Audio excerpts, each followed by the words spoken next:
Hello everyone, দেখো আজ বিকেলবেলা আমি আর তোমার দাদা একটু ঘুরতে বেরিয়েছি। এখানে চলে এসেছি বাসুদেবপুর শ্মশানেশ্বরী কালী মন্দিরে।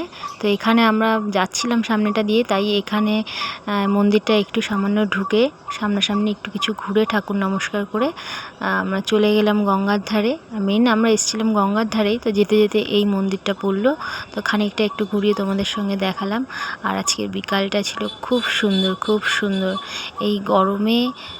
আর দেখো এখানে কালী ঠাকুর আছে, কালী ঠাকুর, শিব ঠাকুর, সারদা মা সবাই আছে। আর এই দিকটা হচ্ছে মেন কালী মন্দির, অনেকগুলো মন্দির একসঙ্গে করা আছে। তো এখানে শ্মশানেশ্বরী কালী কেন বলেছে আমি ঠিক বুঝলাম না, আমি অতটা ভালো করে ঘুরিনি ভিতরটা, জাস্ট সামনাসামনি একটু তোমাদের দেখিয়ে আমরা এখান থেকে বেরিয়ে পড়েছিলাম। দেখো মোটামুটি অনেক লোকজনই বিকেলবেলা এখানে বসেছে। বেশ গরমের মধ্যে ঠান্ডা আবহাওয়া, গাছের শস্যর হাওয়া, আওয়াজ, গাছের পাতার খুব আওয়াজ, মানে খুব ভালোই লাগছিলো। এই দেখো মন্দিরটার নাম।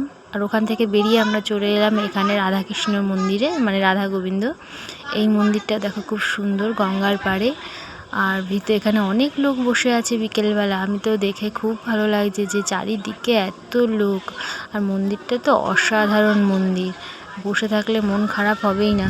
তো চারিধারটা দেখো কি সুন্দর, কত সুন্দর, মানে আমি ভাষায় প্রকাশ করতে পারছি না, এত সুন্দর। আর রাধা মাধবের মূর্তিটা দেখো, সামনে দুটো চৈতন্যদেব দাঁড় করানো রয়েছে। আর এই পাশ থেকে দেখো, আমি তো মানে জাস্ট অবাক হয়ে গেছি, এত ভিড়, এত লোকজন এখানে এসে বসেছে বিকেলবেলা এই গরমে গঙ্গার পাড়ে হাওয়া খেতে। এই জায়গাটা আমি প্রথমবার এলাম, আমার তো দেখে হয়ে গেছে। তোমার দাদা আমার হাসি দেখে দেখো কী হাসছে, দাঁড়িয়ে আছে এখানে।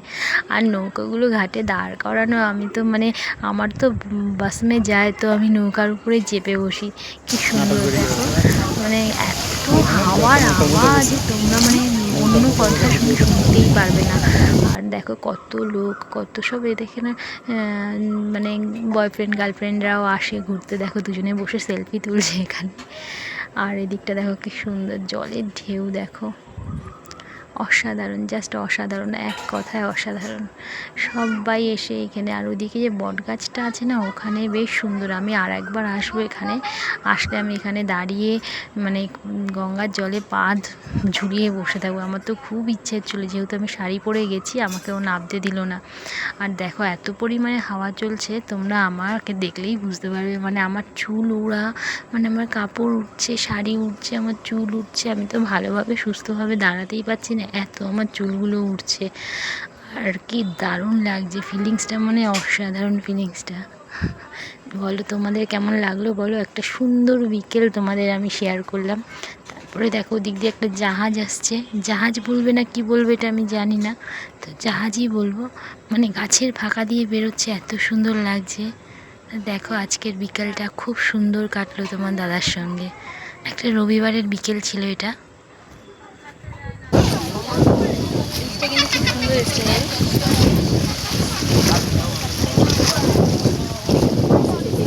তো গাইজ, আজকের এই মন মুগ্ধ করা বিকেলটা তোমাদের কেমন লাগলো? আমাদের দুজন তো খুব ভালো লাগলো, কমেন্ট করে জানিও আমাদের কেমন লাগলো। আজকের পর্যন্ত এতটুকুই, টাটা।